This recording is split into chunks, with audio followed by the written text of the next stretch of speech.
Yes. The New Orleans Pelicans have an injury problem. Yes. The New Orleans Pelicans have an accountability problem. Yes. The New Orleans Pelicans have a roster configuration problem. Also, the New Orleans Pelicans have a coaching problem. So let's break that down right now on the Pelicans Scoop. Cue the music. This is the Pelicans Scoop with Jordan Kitchens, breaking down everything under the sun about your New Orleans Pelicans. Smash that like button, leave a comment, and subscribe to stay on top of your Pels content. Now, running point, here's Jordan. What is good, everybody? Welcome back to another edition. Yes, another edition of the Pelicans Scoop. I am your host, the most Jordan Kitchens. And y'all heard the music already. Like, comment, subscribe right now. Smash the bell notification. And just lock in with me because I'm locked in with you, man. Middle of the well, I can say it's the middle of the season. Still early on in the season, but we are chugging away, man. And as y'all heard from my hook, my little monologue, it's a lot of problems with the Pelicans.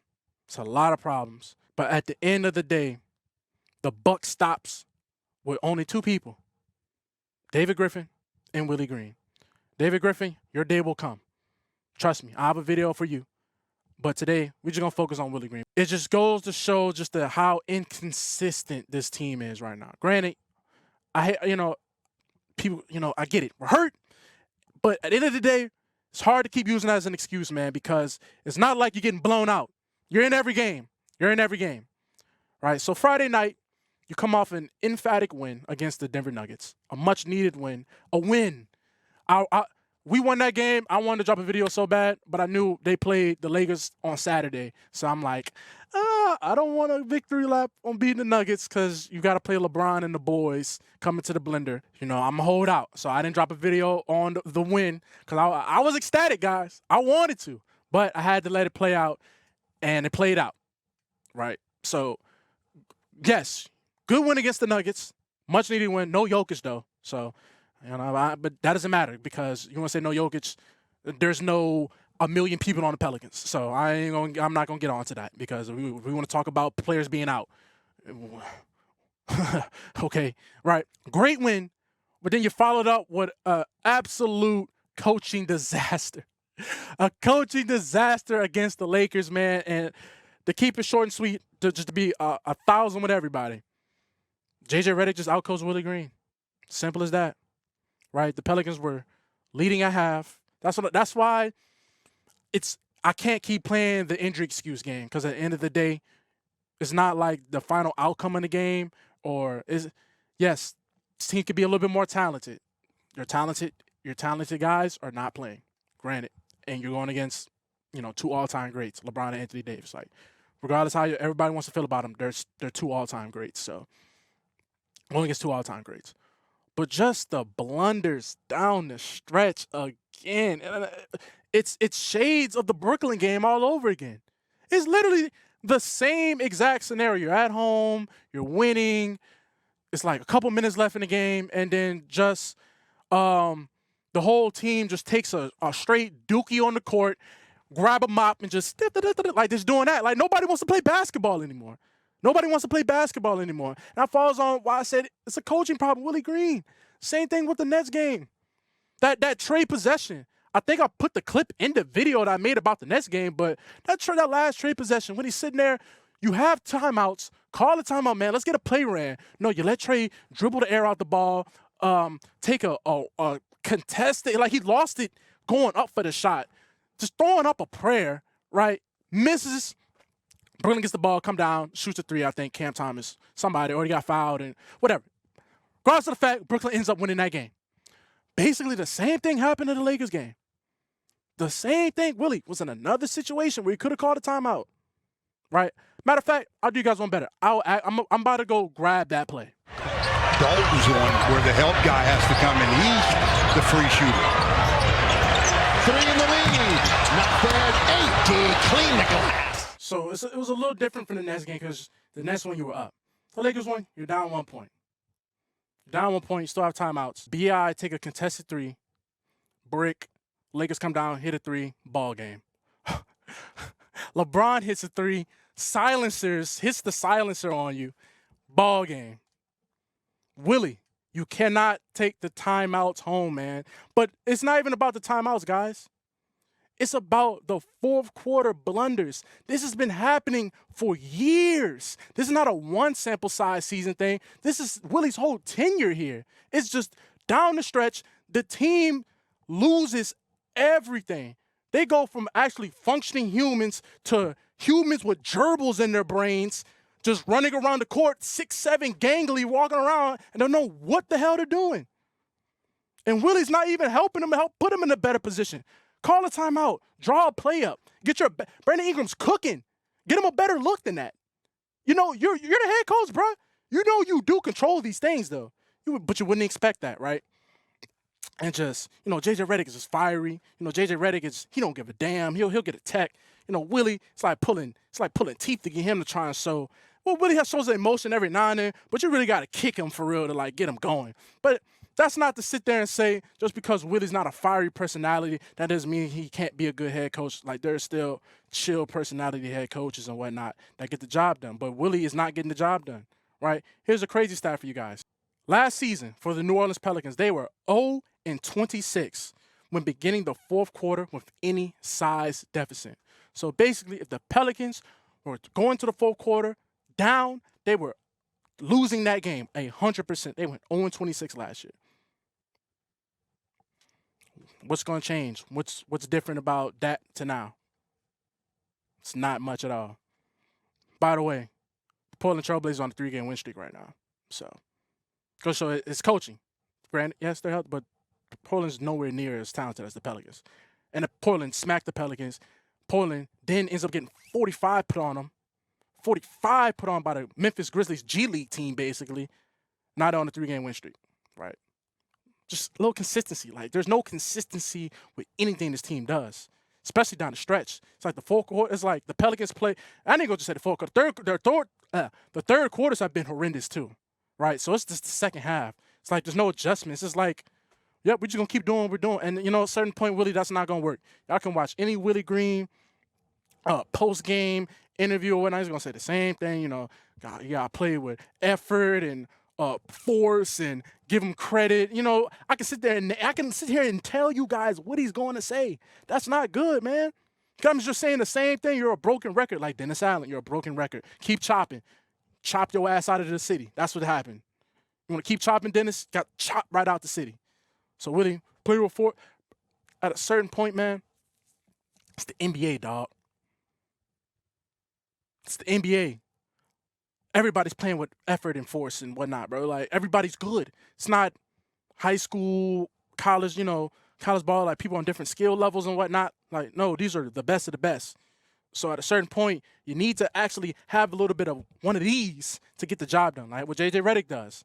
I keep using JJ Redick, but like the Boston Celtics or the Warriors or stuff like that, like teams with a good, well, Celtics is a little different because you can kind of plug and play anybody. We've been seeing Brad Stevens, Ime Udoka, and Joe Mazzulla now have success with the Boston Celtics. That's just good franchises. They have a direction. There's no direction. You know, it's like, it goes to show the good franchises from the squallers. Simple as that. Simple as that. And it's the sad and honest truth, but what more do y'all want me to say? Y'all see it. Now people going probably gets, you know, I might get a little, you know, pushback and whatnot because, you know, I've been very pro. Like I started the season a believer. Well, I ain't gonna say a believer. You know, I thought we'd be healthier, but now that we're not healthy, and you can't even coach a W for real. I mean, yeah, they just won against the Nuggets, but I'm really talking about like a coaching masterclass. When have y'all really seen Willie Green put on a coaching masterclass? Let me know. I'm not sitting there making like, oh, just let me know, like for real. Not even on some prove me wrong. Like, no, just like for real, let me know. Like, and I will go watch that because there's a lot of games, guys. Over the last 3-4 years, it's play 82 games. So let me know. Well, y'all could really sit there and say against a good team that Willie Green put on a coaching masterclass, not the talent of the players. Talking about him specifically, you seen him make some type of adjustment, do this and that ended up getting the Pelicans to win. Just let me know. All right, and I will put the comment, whatever. I'll find it and I'll put it in my next video. I'm saying there's not no static behind that. Just let me know for real.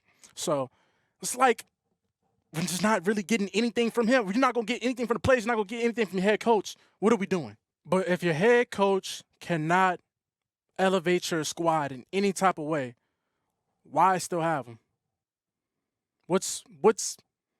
Why is Willie Green so immune? You know, David Griffin, he's a conversation. I'm not sitting there and saying it's all on Willie Green, because at the end of the day, the buck stops with him too, because you're the guy that's making all the basketball decisions. So yes, it all doesn't fall on Willie Green, but it's a Willie Green video. You know, the Cleveland Cavaliers, they won 51 games last year, and they fired their head coach, J.B. Bickerstaff, who's now the head coach of the Pistons, if I'm not mistaken, and the Cavs have hired Kenny Atkinson, and they haven't lost a game yet. And we're going to be playing them tomorrow. So we'll see how good. I mean, they already beat you, but, you know, we're going to see how good Kenny Atkinson, you know, see if he puts on the coaching master class. But, you know, they did that. The Cavs did that. They fired the head coach with 51 wins. The Pelicans will throw a celebration to get 50 wins, because that's a franchise record. It's different between just franchises that have been there, and it's the Cavs. Like, they're nothing without LeBron. But LeBron got them there, and they know what it's like. They fired a head coach that got 51 wins. There's other examples, but he's just the one that comes to mind because that was the most recent one. And how the Cavs look right now. Well, how scrutinized it was at the time. How the Cavs look, but also if he is the head coach of the Pistons, I'm saying that. I haven't fact checked that or not. But the Pistons are playing really good basketball right now, especially Cade Cunningham. So if he is the head coach of the Pistons, like, look at them. So what's stopping this Willie Green experiment? Like, what's keeping it still going? Like, the idea of the team getting healthy. If you know, maybe when the team gets healthy, that's what you're really waiting on. But guys, at a certain point, because I be seeing it a lot in the comments. You know, people be like, well, when this team gets fully healthy, fully healthy with the Pelicans? It's like wishing for a shooting star. I see a lot of you guys always talk about being fully healthy, and I might be a victim of it too, because I say it. But in the back of my mind, I also tell y'all, I don't really believe in this team ever getting fully healthy anymore. Because it's just, for the last 6 years, it has just never happened. So that is a organizational fail from top down. Like, that, things need to change. I'm not sitting there blaming the medical staff and all that, but certain aspects are not working anymore. Well, not even working anymore. They haven't worked, and they're still being used like it's been working. It's not been working. How have we been complaining about this team in the fourth quarter? Because I literally made a video about things the Pelicans cannot do this season. I literally told y'all in that video, I'm like, they have to find a way to stop the stagnant offense late in the game, and they still do it. How has that not been fixed? How has it not been fixed? That's a head coaching problem. Because the same problems we're griping about now, you can sit there and run that back 2 to 3 years ago, there was still gripes. And it's still happening. Zion's still not healthy. Fourth quarter blunders still happening. Now, granted, you don't have the players that have these weird lineups, and why is this guy in this role and this and that?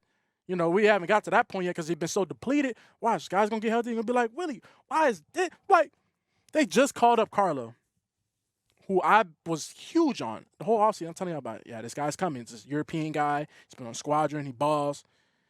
He was just averaging like 17 and 8 on the Squadron, and you're out here running JRE and Trey Jemison and Daniel Tice when you got this guy hitting threes, blocking shots. He's athletic, man. We're going to see him because he got called up, so he should be playing tonight and tomorrow with Carlo. We're going to see him. But you had this guy, like, why is he in the Squadron and you're willingly playing Daniel Tice outside of Missy? Like, you're willingly playing Daniel Tice, JRE. Damn, like, what are we doing? What are we doing? You know, what are we doing? Somebody has to make those calls. Somebody has to answer for that, man. And I'm just tired of things. I'm tired of how hush-hush the organization is. You know, it's just so much things I'm tired about, guys. But at the end of the day, this little rant, I guess you can say, at a certain point, man, a coach has to elevate his team. I don't really think Willie Green has really elevated his team because you're a defensive-minded head coach. Herb Jones gone, and now the team can't play defense anymore. What type of – even if Tom Thibodeau is like the most notorious defensive coach in the NBA right now, right? Like, just like how, when you think of defense, think of like Tom Thibodeau. Bro, Tom Thibodeau can run out there with a G League squad. They still going to play defense. So I don't want to hear that, well, we're depleted. Like, I didn't see the Knicks, because Tom Thibodeau runs you into the ground. So I didn't see the Knicks depleted, and they still trying to, still being a defensive-minded team. Like the Pelicans couldn't guard a parked car. I said that a million times. They can't guard a parked car right now. It's sad, honest truth, and really goes to show that Herb Jones was the mind behind all that. Herb Jones' impact. Because the time when Zion was like, he said in an interview, he was like, yeah, Herb Jones said, he told me we're going to blitz him, right here to get the ball out of his hands. I thought about asking the coach, but I'm like, nah, we just going to do it. Because he trusts Herb Jones. He knows that Herb Jones knows what you know what I'm saying? Like, they have more faith in Herb Jones getting the right defensive call and getting him in the right position than the head coach. But I can digress, right? That's the whole point of a community. I state my opinions. You guys let me know how you guys feel. And we just go from there, bro.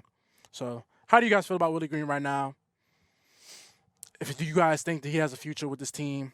Because, unless you guys want to go like the James Borrego route, who's already on the bench, a more offensive-minded head coach. So, I don't think offense is the problem right now, but it's a lot of problems. It's a lot of problems that need to be addressed that eventually will not get addressed. So, what are you guys thinking right now? Should the Pelicans be flirting with trades with like CJ, BI, Zion? So, thank you guys for sticking in for another episode of the Pelicans Scoop. I am your host, Jordan Kitchens. So, like, comment, subscribe. Smash the bell notification. Like I said, y'all let me know if y'all think Willie Green has any future with his team. Right down below. So, I'm your host. I'm signing out. Peace.